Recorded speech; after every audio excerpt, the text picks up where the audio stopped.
food shortages, chaos at the borders, trade barriers, people buying survival kits and companies stockpiling goods. No, it's not a scene from a movie.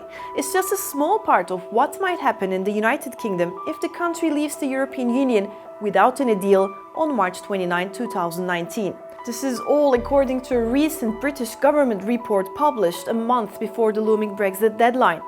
In the absence of other action from government, some food prices are likely to increase, and there's a risk that consumer behavior could exacerbate or create shortages in this scenario. The Bank of England has warned that a no-deal Brexit would be worse for the UK economy than the 2008 financial crisis. So why all the alarm bells?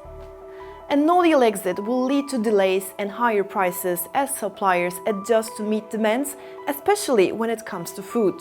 As of 2017, 44% of UK exports have gone to the EU and 53% of imports have come from there. So when EU laws stop applying to the UK, the country automatically falls back to the World Trade Organization rules, and all those imports and exports will have higher tariffs and increased bureaucracy.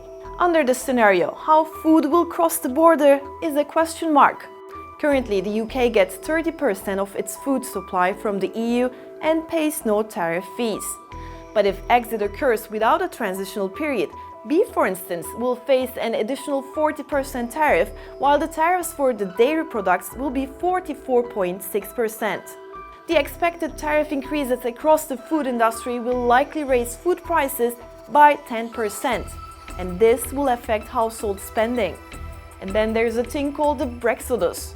The no-deal uncertainty has caused thousands of companies and banks to move their businesses and employees outside the UK. It's estimated that at least $1 trillion worth of assets have moved out of the UK. What would a no-deal exit mean for other countries? A hard Brexit could push an additional 1.7 million people worldwide into extreme poverty.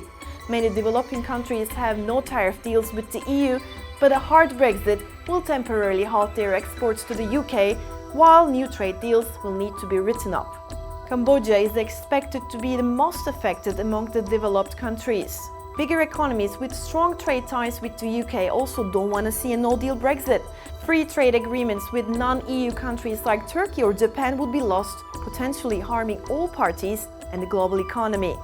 But as the clock is ticking, UK politicians have shifted their focus to prevent such a chaos.